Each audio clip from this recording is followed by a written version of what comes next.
Story 1. I'll never forget the time we spent in Palenque. It was supposed to be a relaxing vacation with my parents and cousin, but it left me questioning reality and still gives me chills even after all these years. Growing up, my sister and I were inseparable. We shared everything, from a bedroom to secret hand signals and coded taps. In the mornings, she had this odd way of waking me up, leaning close to my face, just staring until I woke up. I'd usually scream or jolt awake to find her smirking, finding joy in scaring me awake.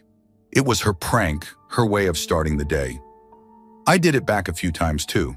We've grown apart over the years, but I still look back on those mornings with fondness.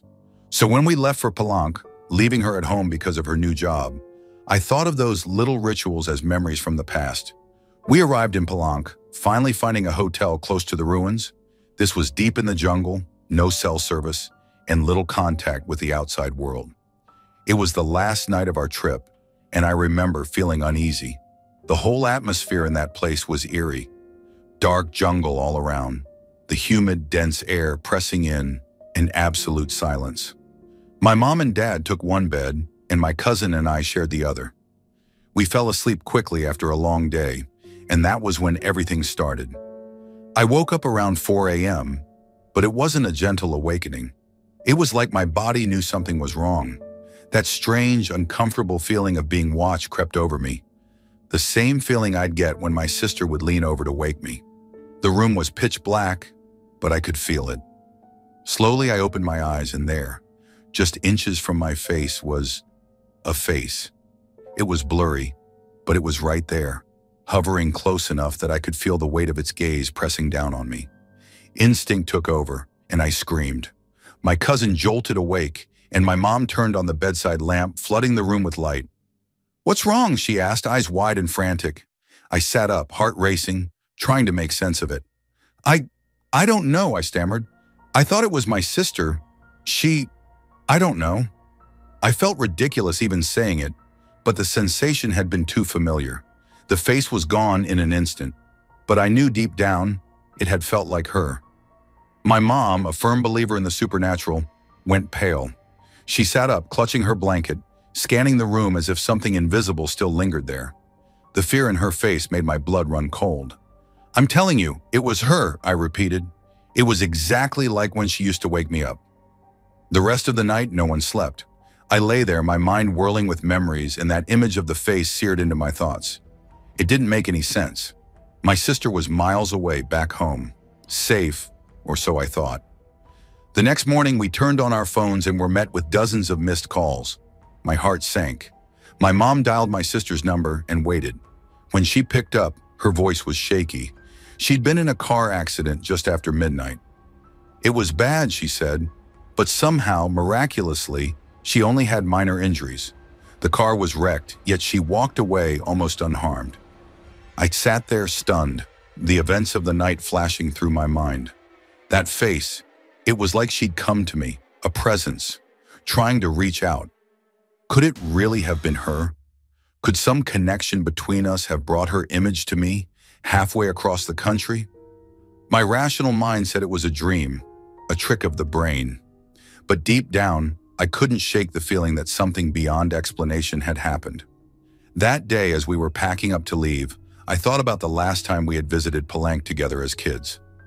My sister and I had followed the sound of drums deep into the jungle, hearing rhythms that seemed to come from nowhere. When we finally found our way back and asked a guard about the drums, he only looked at us and said, "So you heard them too?" As I left Palenque again, I wondered if that place held something far more mysterious than I could ever understand. Something unexplainable, something tied to the land itself. Story 2.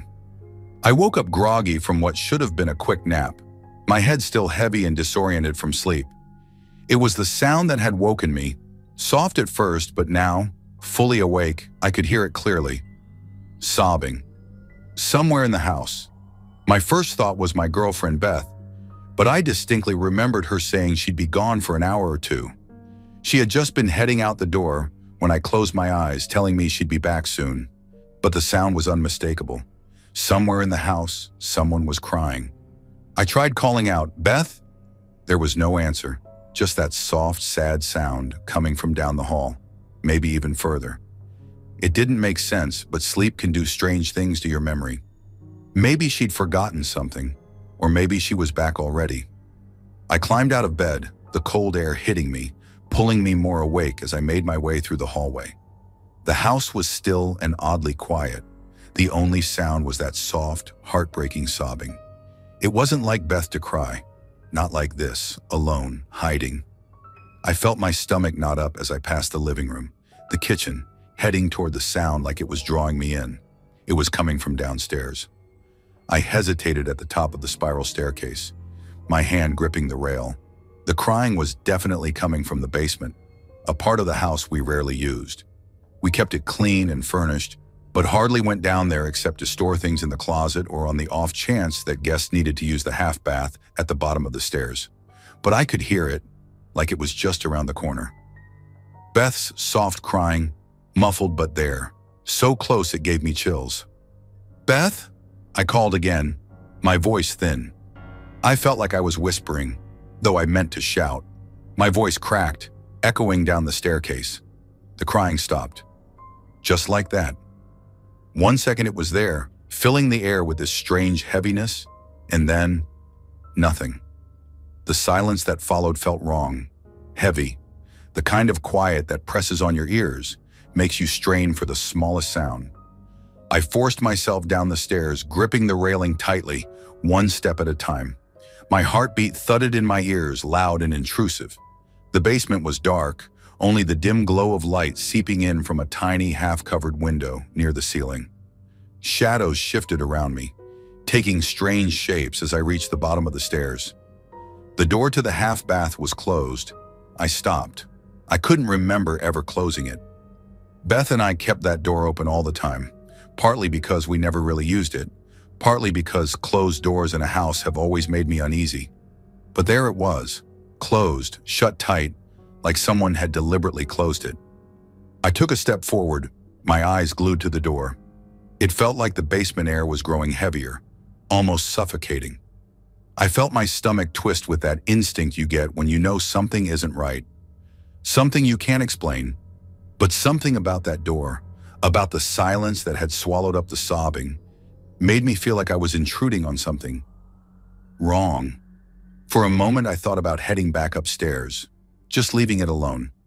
I mean, I had to be imagining this, right? I'd just woken up. Maybe this was just some leftover fragment from a dream. But I'd heard it. I knew I'd heard it. Beth's sobs. I couldn't shake the sound. With a shaky hand, I reached for the door. My fingers brushed the cold metal of the doorknob, and I paused, my breath hitching. Everything in me was screaming to stop, to turn around, but I was already too far gone, too deep in this to back out now. I took a breath, turned the handle, and swung the door open. The bathroom was empty. Of course, it was empty. There was no one inside, nothing out of place. Just the tiny mirror over the sink, reflecting my own pale face, eyes wide and confused. The small tiled floor, spotless, untouched. Nothing. No sign anyone had been in here at all. But I could still feel it, a weight in the room, like someone had just been here and had vanished the moment I opened the door. I felt a chill creep up my spine, the hairs on the back of my neck prickling as I backed away, the door still hanging open in front of me. That was when I remembered. Beth hadn't come back yet. She was still out. She hadn't returned. I'd seen her parking spot empty from one of the basement windows as I came down the stairs, but I had heard her, hadn't I? I took a shaky step back, still staring at that empty bathroom. And then, the worst part, the part I'll never forget. As I turned to go back upstairs, I heard it again. The sobbing, soft, quiet, but unmistakably there, right behind me. I froze, my feet glued to the floor.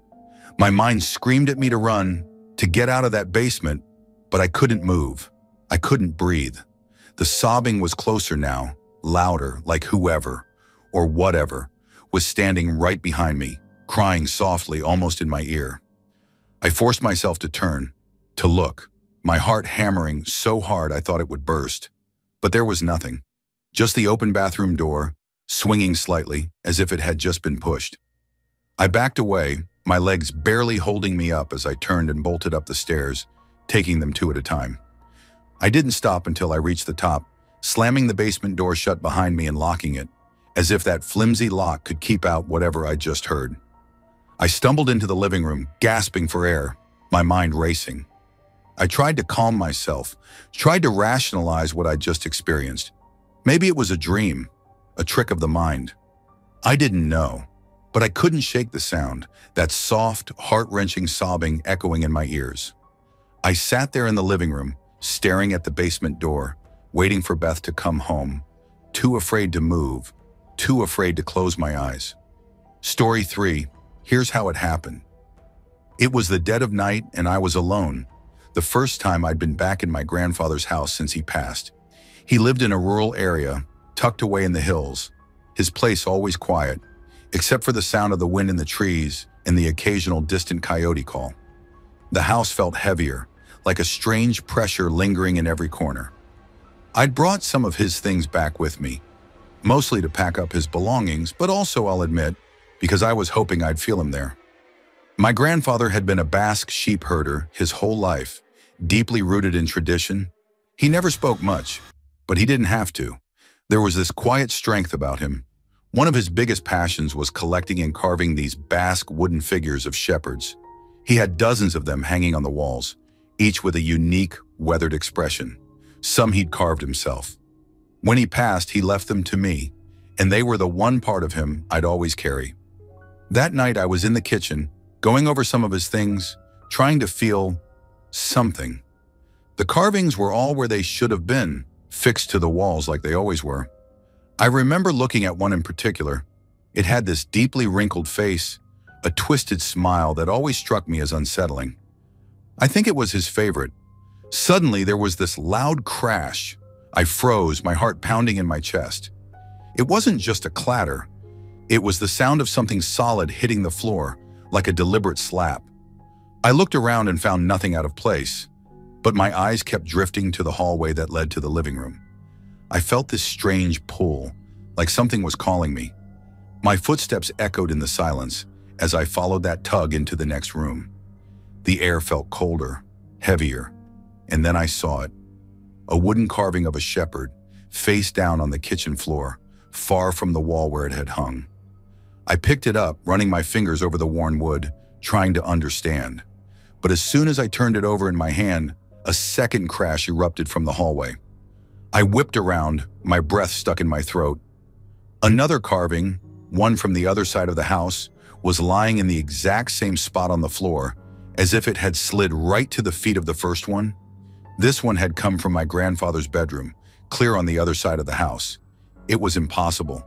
I would have heard it hitting the ground if it had just fallen, let alone moving like it had.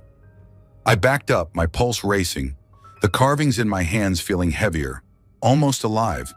I thought about putting them down, but something in me couldn't. I felt as if I were holding on to something precious, a part of my grandfather himself. And then, as if answering my unspoken question, a gust of wind blew through the house. Doors rattled, windows shook. I turned, trying to convince myself it was just the wind, just my imagination. But there was something else too. Faint footsteps coming from the hall. I froze, every hair on my body standing on end. I felt this overwhelming presence, something so real and close it made me dizzy. I could feel my heart pounding louder than ever, drowning out the silence. The carvings weighed heavily in my hands, and I started to feel as if I wasn't alone. In my mind, I could almost see him, my grandfather, standing in the hallway, staring right at me with those same watchful eyes I remembered. The feeling was so strong, so real that I almost said his name. I opened my mouth, but the words caught in my throat. I knew somehow that he was there. He'd been there the whole time, but just as quickly as it had come, the feeling faded, and I was left standing in an empty, quiet house. The carvings lay at my feet, still and silent. Just pieces of wood once more. Story 4. I had a routine, a rhythm that rarely changed. Every evening I'd get home from my long day at work, kick off my shoes, drop my bag by the door, and settle in. My roommate Sarah was usually right behind me, her car pulling up in the driveway within a few minutes. I'd gotten used to leaving the door unlocked because of that, saving her the trouble of fumbling with her keys as she came in. I don't know why I did it, but that night I locked it. Maybe it was a reflex, a lingering thought that drifted in before my mind could catch up. I didn't think twice about it. It was an ordinary Tuesday evening. I was half distracted, replaying the day's conversations in my head, considering what I'd grabbed from the fridge for dinner. I went straight to my room, already counting down to when I could hear Sarah's footsteps at the door. And then, just as I plopped down onto my bed, I heard the doorbell. My first instinct was to head straight to the door. I assumed it was Sarah, probably annoyed because I'd accidentally locked it for once. But just as my hand reached out to turn the knob, I felt something. A jolt, a warning that spread through my entire body like ice. My hand froze midair. And then, I don't know why, but I stopped. I didn't touch the lock, didn't turn the knob. I just stood there, breath held, body tense, waiting. The doorbell rang again, more urgently this time. Then again. The chime turned frantic, as though whoever was outside couldn't stand the few seconds between each ring. My stomach dropped. That familiar jingle was now a terrible, shrill sound in the quiet of my house. I held my breath and stepped back, the feeling of unease washing over me in waves. And then I heard it. A low, unsettling hum, a man's voice humming a tune that sent chills straight down my spine. He started whistling, a strange, sharp melody, as if he was performing some grotesque little show just for me. The sound was muffled, but I could make out every rise and fall of his voice. "Come on," he called out, his tone twisted with forced cheer. "Open up, sweetheart. I know you're in there." The words were light, almost playful, but beneath them was a sharp edge, something sinister and cold. My heartbeat quickened as I backed away, further from the door, further from that sound. But he didn't stop. He started knocking, soft at first, then louder. Then he pounded his fist against the door in a steady rhythm that matched my heart's frantic beats. Between each knock, he'd sing a few bars, then hum, then whistle. The randomness of it made it so much worse, as if he wanted to see how far he could push me before I'd cave. And then, as if he had run out of patience, he growled, "I know you're in there, bitch! I can see your car in the driveway. Don't think you're smart, just open up." I was paralyzed with fear, my eyes fixed on the door, watching as the knob twisted, rattling loudly in his grip. He pulled and pushed, testing the lock with an aggression that made my hands shake. I took another step back, my mind racing. The door was thin, too thin. I could hear him breathing through it, every sharp inhale, every frustrated grunt. It felt as though he was right in front of me. My thoughts started to spiral. Every horror story, every news report of a home invasion flashed through my mind, each one worse than the last.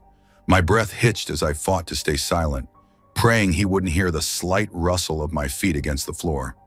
And then, in a flash of desperation, I grabbed my phone and dialed 911, barely managing to keep my voice steady as I whispered my address to the dispatcher. "There's a man outside my door," I said, my voice trembling. "He's trying to get in. Please, I need help. Hurry." They told me to stay on the line, that someone was on their way, but every second felt like an eternity. The banging on the door stopped suddenly. Silence filled the air, thick and heavy, pressing down on me as I strained to hear anything. A footstep, a breath, something that would tell me he was still there. But the silence stretched on, and just as a shred of relief started to seep in, I heard it again. The sound of him laughing.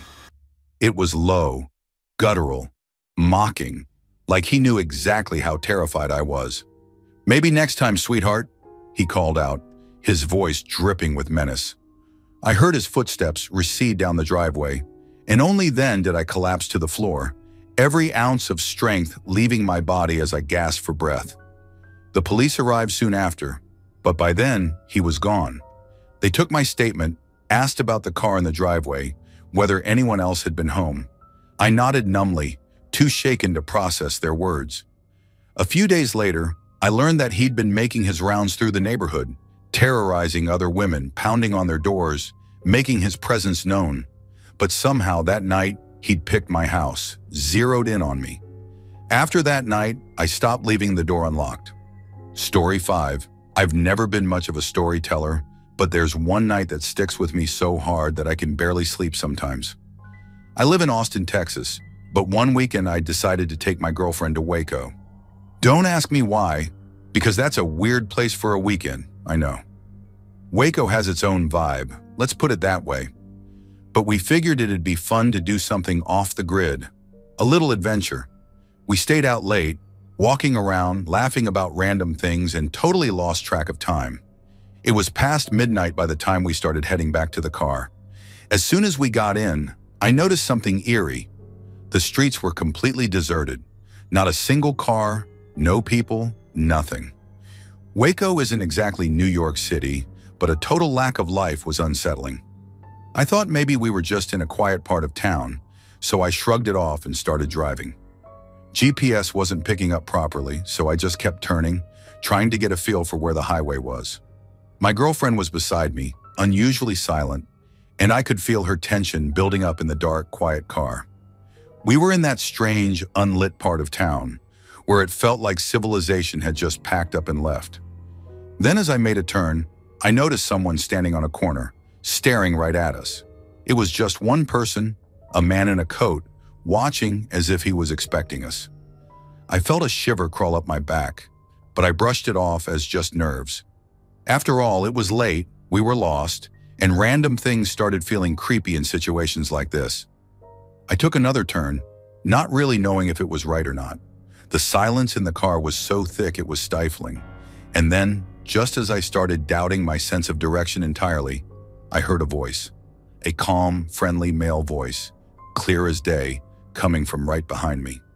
"You're going the wrong way," I jolted, gripping the wheel. My heart practically stopped. The voice didn't sound muffled, didn't come from outside the car.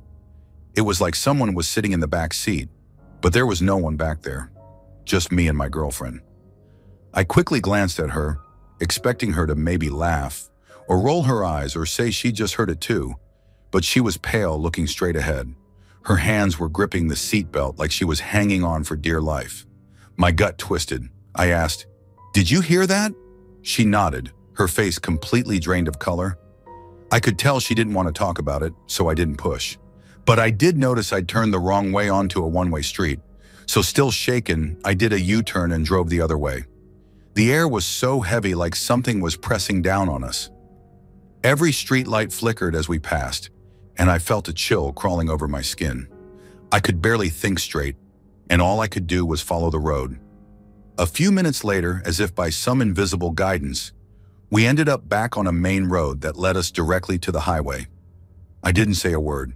I was still trying to make sense of it, trying to convince myself it was just my imagination. But the voice, it was so close, so clear. I could feel my pulse racing, but all I could do was keep driving, trying to ignore that something deeply unsettling had just happened. A few minutes into the highway, I broke the silence, asking her if she was okay. She just nodded, but she looked on the verge of tears. I kept quiet after that, just gripping the wheel and focusing on the road. Every shadow seemed to stretch and reach out at us. My mind was racing, trying to process the voice, the stranger on the corner, the empty streets. Finally, maybe half an hour later, I worked up the nerve to ask her, "Did you hear it too? The voice?" The moment I asked, her shoulders started shaking, and she just broke down, sobbing, her voice barely audible. She said, "I thought I was going crazy. I thought maybe I was just losing my mind." Hearing her say that sent a shock through me.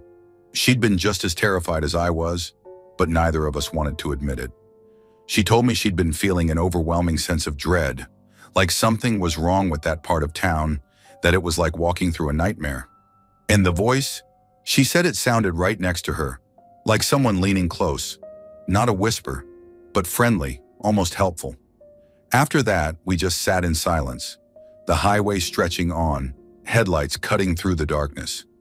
It felt like the road was endless, like we were in some suspended reality where dawn would never come. We didn't talk about it again that night, or for a long time after. And honestly, I think we were both just hoping it would fade, that it was all some strange shared hallucination, something our minds made up under stress. The stranger on the corner, the deserted streets, that voice that wasn't mine or hers or anyone else's. It's almost like that part of Waco wasn't meant to be seen, that we were in the wrong place at the wrong time, and something wanted to make sure we left. We've never gone back to Waco, never even passed through it again. Thanks for watching. Don't leave before leaving a like to this video. Also hit the subscribe button to support my work. And as always, have a horrific nightmare, my dear.